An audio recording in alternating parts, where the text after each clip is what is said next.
اقتدار میں شاید آنے کے لیے حامی بھر لیں، اور یہی بات انہوں نے قطر کو بھی کنوے کی ہے کہ اگر کوئی ایسا فارمولہ بنتا ہے تو اشرف غنی کی بجائے پھر عبداللہ صاحب.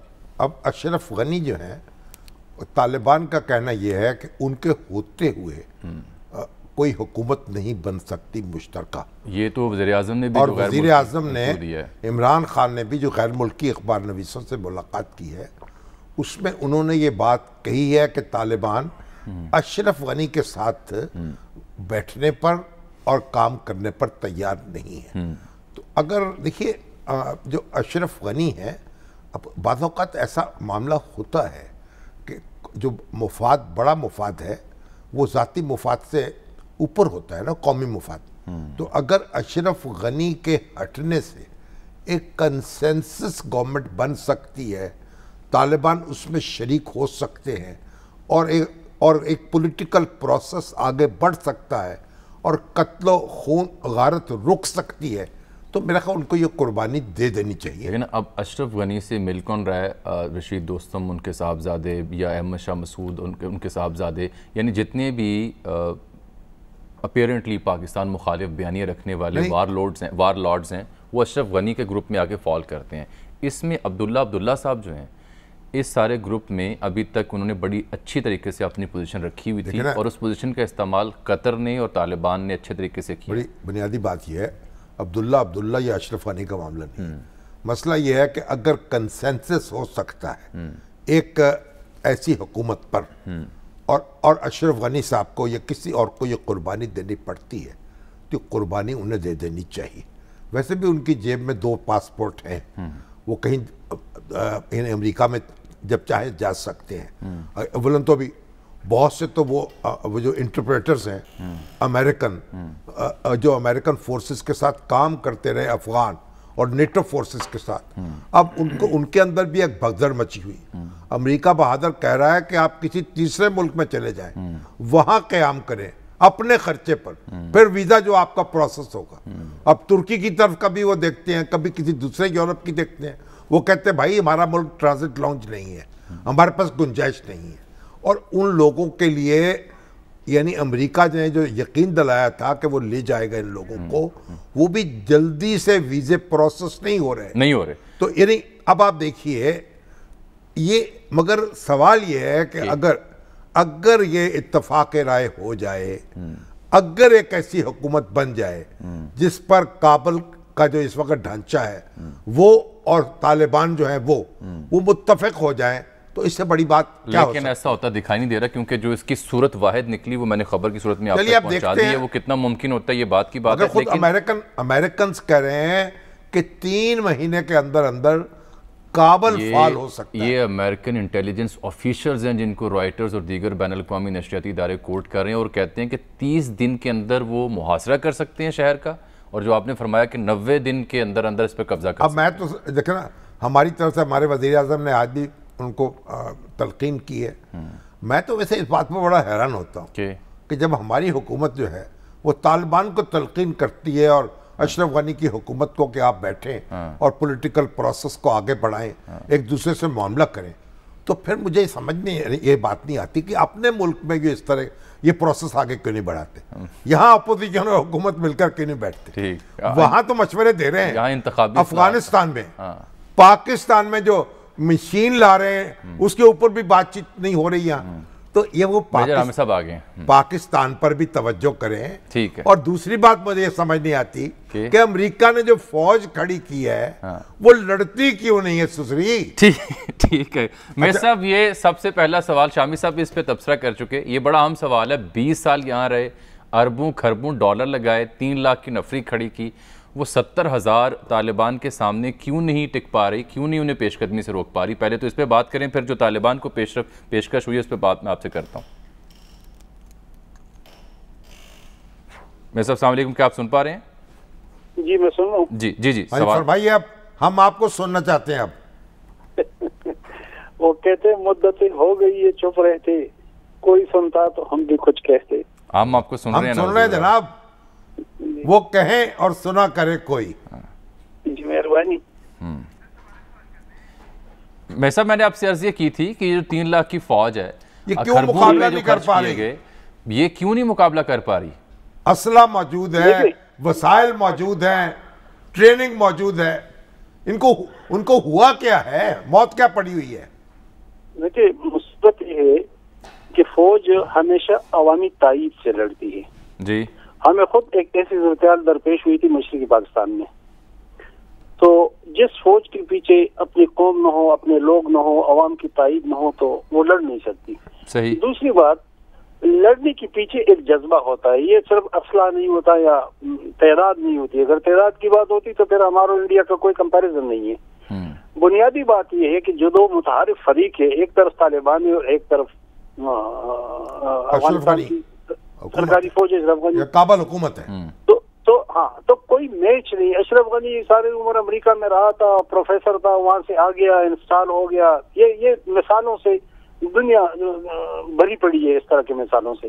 کوئی روٹس نہیں ہے، کوئی قبیلہ نہیں. طالبان ہر گاؤں کے ہر محلے میں موجود ہیں، ہر محلے میں. وہ ان کے پیچھے ایک صف کھڑی ہوتی ہے، دو صفیں کھڑی ہوتی ہے، وہ اس مٹی کے ہیں وہاں سے. دوسرا، افغانستان کی تاریخ ہے کہ انویڈر کے خلاف وہ لڑتے ہیں. اگر کوئی لڑتا بھی نہیں ہے تو دل میں نفرت کرتا ہے. میں آپ کو فرینکلی بتاؤں کہ حامد کرزئی کے دل میں بھی امریکیوں کے خلاف نفرت ہے اور گائے بگائے اس کا اظہار بھی کرتا رہتا ہے. اب اشرف غنی بھی بول پڑا ہے کہ جی ہمیں چھوڑی. تو جس فوج کے پیچھے قوم نہ ہو، جس فوج کے پیچھے کوئی جذبہ محرکہ نہ ہو، جس فوج کے پیچھے کوئی مقصد نہ ہو، تو اس نے کیا لڑنا ہے؟ وہ سر اس لیے تو نہیں. اور پھر بدقسمتی ہے کہ ان کو ٹرین بھی انڈیا جیسے لوگوں نے کیا. تو مگر یہ اشرف غنی جو ہے، اگر طالبان یہ کہتے ہیں کہ اشرف غنی منظر سے ہٹ جائیں تو تب ایک کنسنسس گورنمنٹ بن سکتی ہے، تو پھر یہ قربانی دے دیں. وہ شامی صاحب ایک گزارش کرتا ہوں، بدقسمتی سے میں ہمیشہ کہتا ہوں کہ پرسپشن مینجمنٹ کا دور ہے. یہ جو بات ہم کر رہے ہیں یہ انسانی تاریخ کی یکسر برعکس بات ہم کر رہے ہیں. دیکھیں 54 میں CIA نے ڈاکٹر مصدق کو ٹاپل کیا، شاہران کو بٹھا دیا. 65 میں سویکارنو کو ٹاپل کیا، جنرل سوارتو کو بٹھا دیا. 73 میں چلی میں بینوشو آلندے کو قتل کیا، بینوشو کو بٹھا دیا. فلپائن میں مارکوس کو بٹھا دیا. ویتنام میں وان من کو بٹھا دیا. لاؤس میں سیاوان وانگ کو بٹھا دیا. اور مثالیں بہت ساری دے سکتا ہوں. جب امریکی رخصت ہوئی ان میں سے کون رہ گیا وہاں پہ؟ یہ یا مارے گئے یا چلے گئے وہاں سے. یہ ایک یونیک صورتحال ہے کہ افغانستان میں ایک قوم 20 سال لڑی ہے اور ایسے امپریشن دیا جا رہا ہے کہ جیسے ان پہ احسان کیا جا رہا ہے کہ جی آپ یہ کریں، آپ یہ کریں، ان کو ڈکٹیٹ کریں. پہلے تو آپ یہ فیصلہ کر لیں کہ طالبان اور ان سے لڑنے والوں کے درمیان فاتح کون ہے، ایج کس کو حاصل ہے. تو جس کو ایج حاصل ہے ڈکٹیٹ تو وہ کرے گا. امریکہ کوئی ان پہ احسان کر کے تو نہیں گیا. یہ حقیقت ہے کہ امریکیوں سے نہیں لڑ سکے، 48 وقت نہیں لڑ سکے، وہ پچھتا گئے اور چلے گئے. اب ہم سب دانش بگاڑ رہے ہیں روز. جی طالبان کو یہ کرنا چاہیے. میں آپ کو پہلے بھی میں آپ سے عرض کر چکا ہوں، پھر کہہ رہا ہوں کہ تاریخ کا تسلسل چلتا رہے گا. تاریخ کے خلاف آپ نہیں جا سکتے. اشرف غنی کو بیچ میں سے نکلنا پڑے گا، تب وہاں پہ کوئی مفاہمت ہوگی، کوئی مصالحت ہوگی.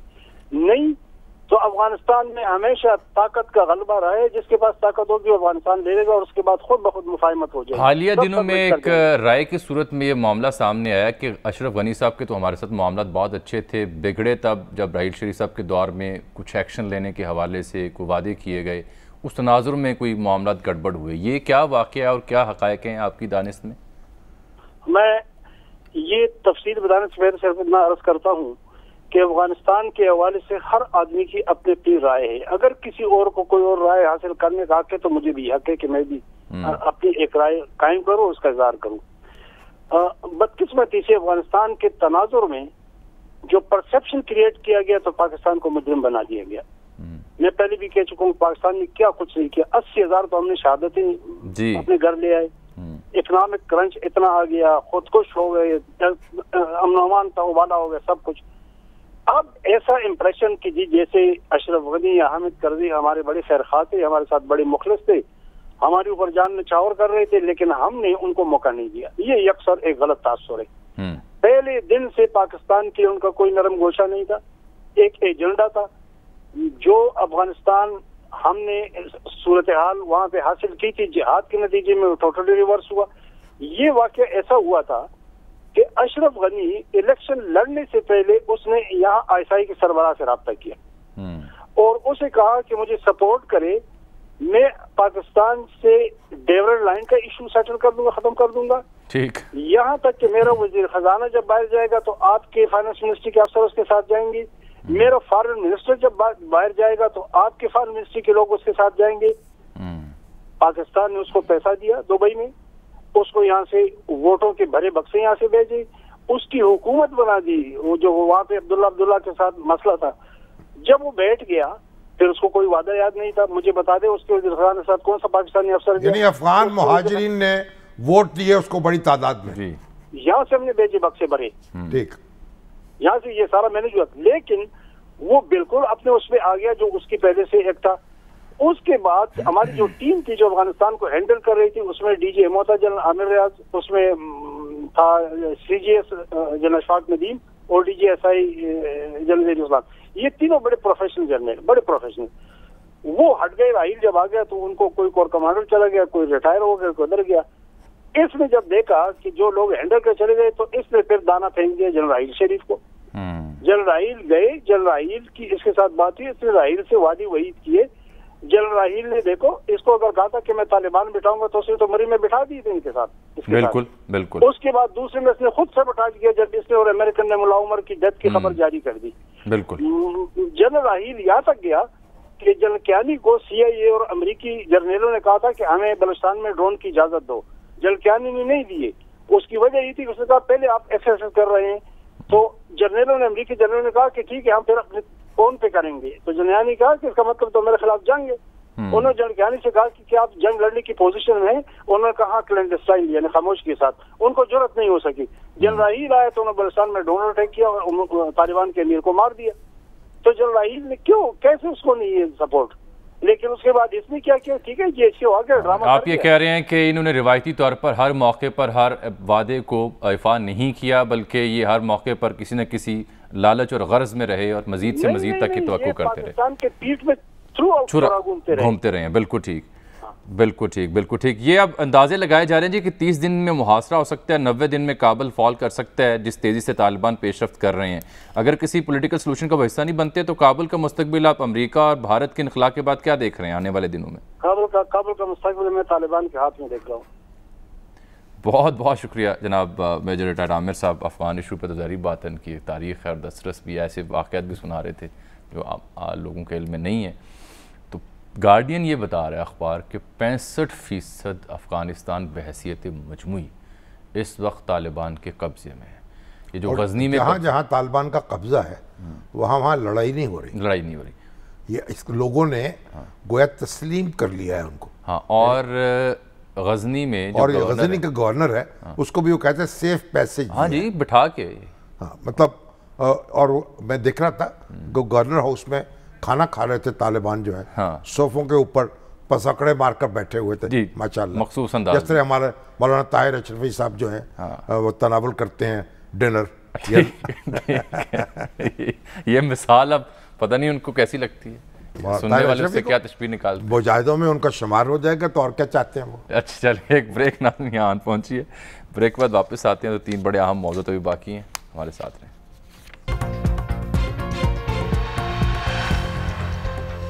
ویلکم بیک ناظرین، 2 اہم موضوعات ہیں۔ چینی کی قیمت کا تعین کون کرے گا، معاملہ الجھ رہا ہے، لیکن سپریم کورٹ نے اب ہدایات کی ہیں، اس پہ بات بعد میں کرتے ہیں، لیکن پہلے ہم مختلف حکومتی محکموں پر ان کی کارکردگی کو لے کر کے تنقید تو کرتے ہیں، لیکن کچھ محکمے ایسے ہیں جو واقعتاً کچھ کر رہے ہیں۔ کس حد تک یہ حقیقت افسانہ ہے، اس کی ایک مثال ہے محکمہ مال پنجاب، جہاں پر جدید اصلاحات متعارف کرائی گئی ہیں۔ محکمہ مال سے تو ذرا پھسپھسا ہو گیا کام، بورڈ آف ریونیو، یوں کہوں؟ ہاں جی، اچھا